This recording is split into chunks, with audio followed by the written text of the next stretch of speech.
ถ้าหากว่าพี่น้องลาวเฮาที่อยู่ต่างประเทศบ่ว่าประเทศใดก็แล้วแต่ที่อยู่ต่างประเทศแล้วอยากกลับคืนเมื่ออาศัยอยู่ที่ประเทศลาวโดยใช้ระยะเวลาดนหลายกว่า1 ปีสามารถเฮ็ดได้บ่แล้วเฮ็ดแบบใด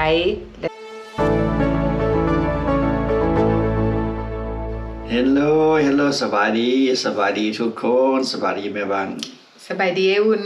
สบายดี FC ทางภายในและต่างประเทศเนาะพี่น้องมื้อนี้เขาจะมาเล่าถึงเรื่องเกี่ยวกับวีซ่าอยากอยู่ลาวอยู่ประเทศลาวอยากอยู่ดนบางคนก็มีคำถามว่าก็จะไปเฮ็ดได้อยู่ประเทศลาว 4-5 ปีก็จะไปต่อวีซ่าแบบใดความหมายของไอ้อุ่นว่าถ้าหากว่าพี่น้องลาวเฮาที่อยู่ต่างประเทศบ่ว่าประเทศใดก็แล้วแต่ที่อยู่ต่างประเทศแล้วอยากกลับคืนเมื่ออาศัยอยู่ที่ประเทศลาวโดยใช้ระยะเวลาดนหลายกว่า1 ปีสามารถเฮ็ดได้บ่แล้วเฮ็ดแบบใดและต้องมีขั้นตอนใดแด่มื้อนี้เฮาจะมาเล่าให้ทุกคนได้ฟังว่าการที่ทุกคนอยากกลับคืนเมื่ออยู่ประเทศลาวเฮาบ่ว่าจะเป็นการไปเฮ็ดเวียกหรือว่าการไปตั้งถิ่นฐานอยู่ลาวหรือว่าไปเยี่ยมยามหรือว่าอยากไปอยู่ประเทศลาวในวัยเกษียณนั่นบ่ยากเนาะพี่น้องเฮาจะอยู่ได้จักปีก็แล้วแต่ตามกำหนดที่เฮาอยากอยู่แต่ว่าขั้นตอนก็มีอยู่ว่าถ้าหากว่าเฮาเป็นคนซิติเซนหรือว่าเฮาบ่ได้แม่นสัญชาติลาวถือสัญชาติต่างประเทศบ่ว่าจะประเทศใดก็แล้วแต่ที่เป็นสัญชาติต่างประเทศเนาะที่เฮาตัดสัญชาติแล้วบ่แม่นสัญชาติลาวเวลาเฮากลับคืนเมื่ออยู่ประเทศลาวก็คือว่าการขอวีซ่าก็1แม่นเวลาเฮาไปฮอดประเทศลาวแล้วเฮาสามารถขอวีซ่า on arrival ก็คือการขอวีซ่ากับด่านเพิ่นก็จะกำหนดให้เฮาจำสแตมป์เขาได้1เทื่อเนาะอยู่ได้3 เดือนแล้วหลังจาก3 เดือนนั้นแล้วเฮาสามารถต่อวีซ่าอยู่ภายในประเทศได้อีก2 ครั้งหลังจากนั้นที่เฮาขอต่อภายในประเทศได้2 ครั้งแล้วครั้งที่3เฮาจะต้องได้ออกนอกประเทศเพื่อจะกลับเข้ามาใหม่เพื่อมาเริ่มขอวีซ่าใหม่เนาะแต่ละครั้งได้3 เดือนแต่ละครั้งการต่อวีซ่าทุกครั้งเป็นได้ครั้งนึงต่อได้3 เดือนแล้วสามารถอยู่ได้ต่อได้3 เทื่อบ่แม่นต่อได้2 เทื่อเนาะยังงงเนาะต่อได้2 เทื่อครั้งแรกที่เขาเข้าไปนี่แม่นเขาเจ้าจำให้โดยที่เจ้าหน้าที่อยู่ที่สนามบินหรือว่าอยู่ที่ด่านเขาเจ้าเอาวีซ่าให้เฮาแล้วอันนี้แม่น1 เทื่อ1 เทื่อที่เฮาขอเนาะแล้ว2 เทื่อที่เฮาต่อหลังจากเบิด3 เดือนแล้วก็ไปต่ออีกเทื่อที่1ที่ต่ออยู่ในลาวเนาะคือสมมุติว่ากำหนดว่าเฮาไปวันที่1 เดือน 1เข้าลาวเนาะเฮาก็อยู่ได้จนฮอดวันที่1 เดือน 3แล้วหลังจากนั้นเฮาก็ขอต่ออีกจากวันที่1 เดือน 3ก็เป็นวันที่1 เดือน 6หลังจากวันที่1 เดือน 6ก็เป็นวันที่1 เดือน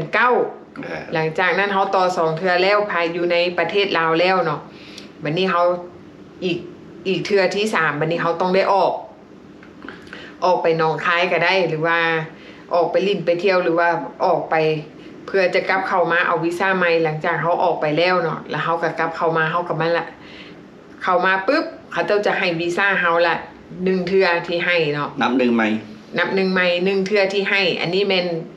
เขาเจ้าให้เฮาแล้วโดยที่เขาขออยู่กับด่านเนาะให้1 เทื่อแล้วหลังจากนั้นเขาขอต่ออยู่ภายในประเทศได้อีก2 ครั้งคือเก่าเนาะขั้นตอนคือเก่า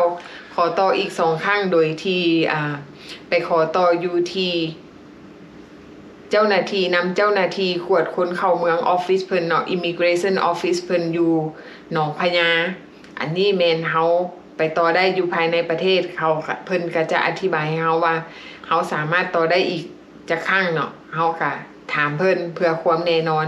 แล้วหลังจากนั้นมันเบิดแล้วเฮาก็เที่ยวออกเที่ยวเข้าไปอยู่จังซั่นแหละแสดงว่าเฮาสามารถขอวีซ่าอยู่ในลาวได้นี่นะรวมทั้งหมดนี่เป็น9 เดือนแล้วหลังจาก9 เดือนแล้วเขาต้องออกไปข้างนอกแล้วก็กลับเข้ามาใหม่เนาะอันนี้เป็นขั้นตอนการขอวีซ่าหลายคนถามว่า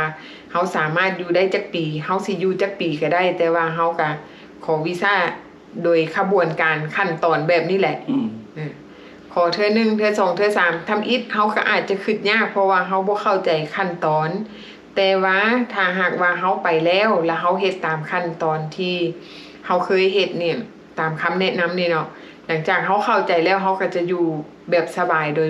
บ่ได้มีความกังวลแต่ถ้าหากว่าคนใดที่บ่ลำไรหรือว่าบ่ได้ติดตามกับเอกสารการเดินทางหรือว่าหนังสือของตัวเองเกี่ยวกับการขอวีซ่านี่เนาะเวลาออกนอกประเทศบัดนี้หรือว่าเวลาที่เฮากลับมายังสหรัฐอเมริกากลับคืนประเทศที่ออกมาจากประเทศต้นทางเนาะถ้าหากว่าเจ้าหน้าที่อยู่ด่านเพิ่นกวดเบิ่งว่าวีซ่าเฮาเบิดกำหนดฮอดมื้อใดถ้าหากว่าเฮาอยู่เกินกำหนดโดยที่บ่ไปต่อวีซ่าก็จะมีการปรับไหมแต่ว่าสมัยก่อนที่แม่บ้านจื้อได้เนาะเพิ่นก็จะไหมมื้อนึง$10แต่ว่าปัจจุบันนี้เฮาก็บ่ฮู้ว่าเพิ่นจะปรับไหมมื้อนึงเท่าใดอันนี้ทุกคนเวลาเข้าประเทศลาวเนาะไผไปเที่ยวประเทศลาวต้องถามเจ้าหน้าที่อยู่ด่านถามเพิ่นโลดว่าคันสมมุติว่าค่อยอยู่เกินวีซ่านี่แม่นเจ้าหน้าที่เขาเจ้าปรับไหมมื้อเท่าใดเพิ่นก็จะให้ข้อมูลเฮาว่าเป็นแนวใดหรือว่าไผบ่เข้าใจเพิ่นก็อธิบายให้เฮาได้เนาะบ่ต้องย้านเนาะพี่น้องเนาะบ่ต้องรู้สึกว่าโอ้ย้านหรือว่าเกรงใจย้านว่าเว้าไปแล้วมันสิผิดเนาะอันนี้แม่นเฮาบ่ฮู้เฮาถามเพิ่นก็ให้ความสะดวกเป็นอย่างดีเนาะบ่ต้องเป็นห่วงสำหรับคนที่ต้องการไปอยู่ประเทศลาวบางคนมีความคิดง้อว่าโอ้ย้านไปแล้วอยู่ดนบ่ได้อยู่ได้เนาะบางคนก็ไปฟังหลายผู้หลายคนเว้าก็เลยให้เฮ็ดสับสนแม่นแบบมื้อนี้ก็ให้แม่บ้านแบบอธิบายให้ง่ายๆแบบเพิ่นอธิบายผ่านมาแล้ววันนี้บางคนว่าบ่เทื่อเฮาจะไปต่อเมียงพาสปอร์ตเฮาเด้บัดนี้กรณีอันนี้เป็นกรณีของคนที่ไปอยู่เมืองลาวอันนี้เว้าถึงว่าเรื่องการเข้าออกเกี่ยวกับวีซ่าว่าเวลาเฮาไปอยู่ดนแล้ววีซ่าเฮาเป็นแนวใดเนาะขั้นตอนการขอวีซ่าลาวเพื่อจะอยู่ประเทศลาวอาศัยอยู่ประเทศลาวหลายกว่าเกินกว่า3เดือนขึ้นไปว่าซั่นซะเพราะว่าหยังเพราะว่าเจ้าหน้าที่เพิ่นให้ครั้งนึงที่จ้ำเข้าไปเฉพาะที่คนต่างชาติเนาะอันนี้เฉพาะแต่คนลาวเด้ออันนี้แม่นเฉพาะแต่คนสัญชาติต่างประเทศแต่ว่าเป็นเชื้อชาติลาวแต่ว่าคนประเทศอื่นคือสมมุติว่าคนใดที่บ่ได้แม่นเชื้อชาติลาวเขาเจ้าจะให้แต่1เดือนยกตัวอย่างคือคนต่างประเทศพวกดังโมคนขาวคนอเมริกาเชื้อชาติอเมริกาสัญชาติอเมริกาหรือว่าคนอื่นๆที่บ่แม่นเชื้อชาติลาวเขาเจ้าจะให้เพียงแต่1เดือนอันนี้แม่นเฮาเป็นเชื้อชาติลาวเพราะฉะนั้นให้3เดือนเพิ่นให้3เดือนเฉพาะคนเชื้อชาติลาวสัญชาติต่างประเทศเนาะอันนี้แม่นนโยบายของกระทรวงการต่างประเทศเพิ่นให้3เดือนเฮาฮู้ว่าส่วนหลายรุ่นอาวุโสเดี๋ยวนี้เพิ่นก็อยากไปใช้ชีวิตบ้านป่าอยู่ประเทศลาวเฮาเนาะแม่นหลายคนที่บ่เข้าใจว่าไปต่อวีซ่าแบบใดแม่นบางคนก็คิดง้อบ่เข้าใจแบบนี้เฮาไปอยู่ได้แบบทุกๆ3เดือนเฮาก็ไปต่อวีซ่า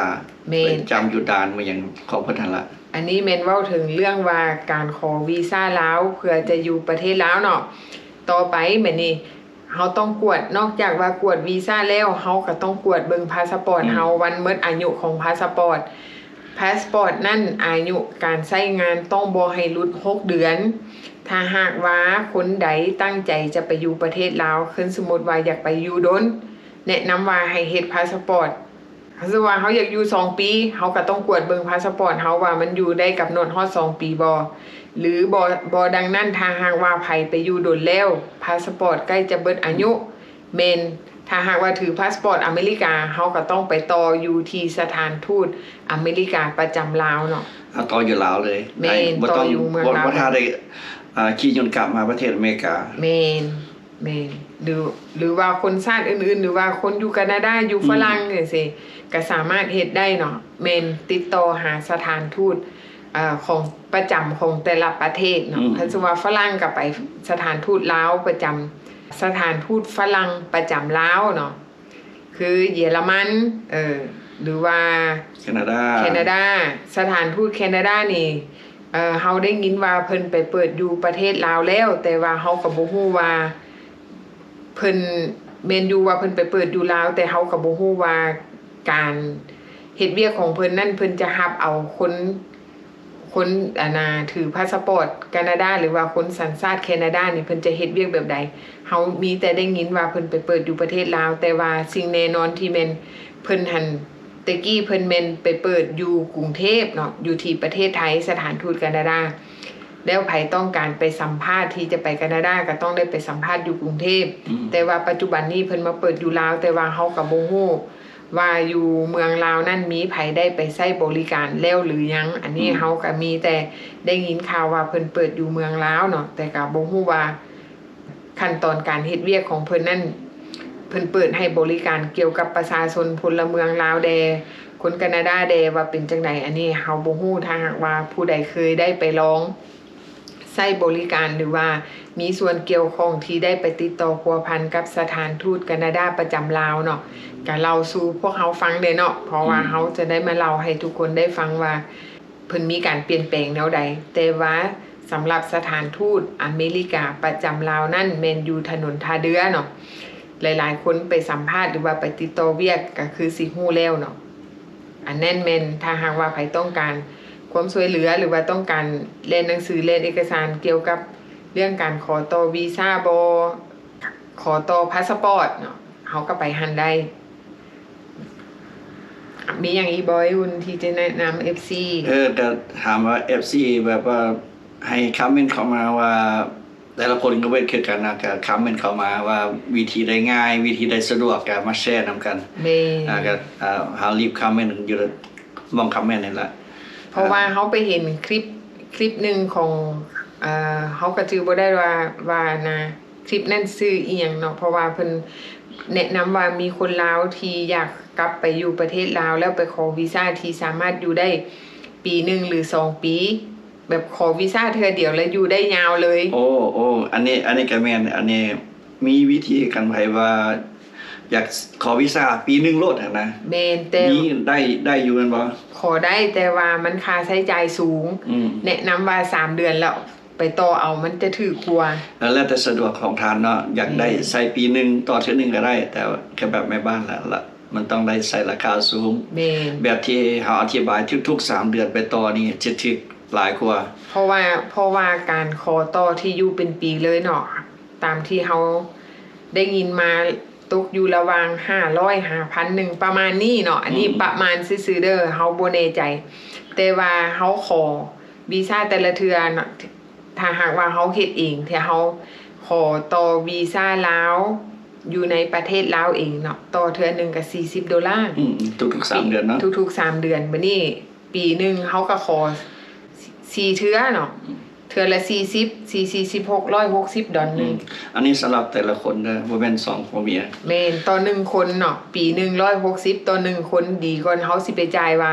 500-600บ่500หรือว่า500 5,000นึงโดยที่เฮาคิดว่าโอ้มันสะดวกเฮาขอเป็นปียาวไปเลยแล้วแต่เนาะแล้วแต่ความสะดวกแต่ละคนบ่คือกัน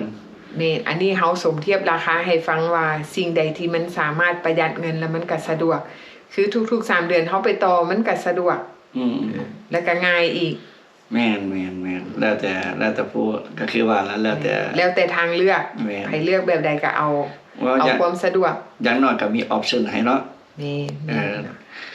แล้วแต่เลือกเอาว่ามากกว่าใดโอเคเนาะพี่น้องนะครับเกษตรเอาไว้เพียงเท่านี้สำหรับคลิปแพสต่อวีซ่าลาวเฮาใครมีคำถามหยังอยากให้เล่าหยังต่อเรื่องใดก็คอมเมนต์เข้ามาส่งเมสเสจมาหาเฮาด้วย direct เลยก็ได้สำหรับมื้อนี้เฮาก็จะได้เอาไว้เพียงเท่านี้เนาะอันนี้เป็นการต่อวีซ่าลาวอยู่ประเทศลาวสำหรับคนใดต้องการอยากไปอยู่ประเทศลาวหลายกว่า3เดือนขึ้นไปเนาะพี่น้องเนาะอันนี้เฮาก็ฝากให้ทุกคนมาอธิบายว่าความเข้าใจของเฮาเป็นแบบนี้และกฎหมายบ่แม่นกฎหมายหรือว่าการขอวีซ่ากฎระเบียบในการขอวีซ่าเนาะก็เป็นแบบคือเฮาเล่านี่แหละถ้าหากว่าใครมีข้อมูลเพิ่มเติมหรือว่าอยากอธิบายเพิ่มเติมก็คอมเมนต์เข้ามาเพื่อว่าเฮาจะได้มาแบ่งปันข้อมูลแบ่งปันความรู้ให้พี่น้องลาวเฮาได้รู้ไปนำกันพี่น้อง พอกันใหม่คลิปหน้าเด้อบ๊ายบาย บ๊ายบาย